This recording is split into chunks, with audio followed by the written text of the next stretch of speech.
6 ans de mariage et une fin brutale. Séparée depuis 2018 de Jean-Claude Bataille, à qui elle aurait demandé le divorce.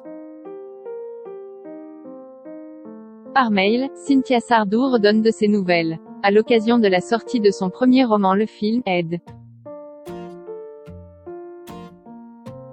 Ramsay, la fille de Michel Sardou et Françoise Pétré, installée au Canada, a confié que la procédure était toujours en cours. Je n'ai pas grand-chose à ajouter. Le divorce n'a pas encore été prononcé, c'est long et difficile. Je souhaite à mon mari d'être heureux, tout simplement, a assuré la demi-sœur de Romain Sardou, écrivain à succès qui l'a poussé à écrire.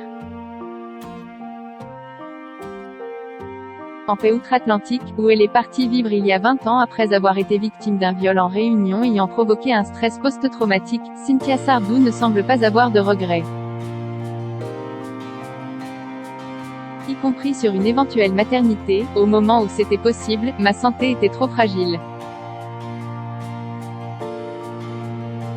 Et puis le temps est passé et je n'ai pas insisté pour devenir mère.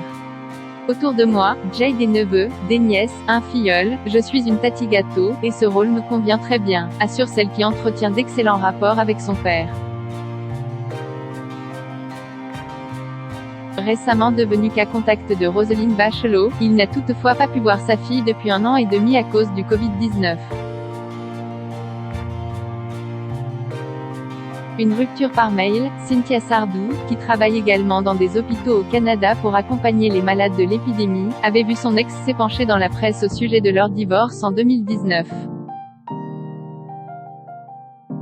Alors que le couple allait plutôt bien selon lui, Jean-Claude Bataille a raconté que la fille du chanteur avait brutalement quitté le domicile conjugal.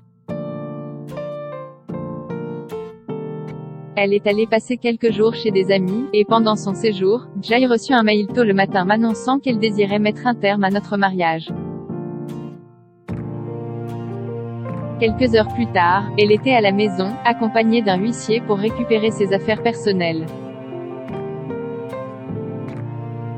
Elle n'a pas simplement souhaité me quitter. Par le biais de son avocat, elle m'a demandé d'importantes sommes d'argent, assurait l'ex-beau-fils de Michel Sardou dans France Dimanche. Il a l'habitude de se tenir loin des tempêtes. J'imagine qu'il doit être déçu, concluait-il à propos du chanteur.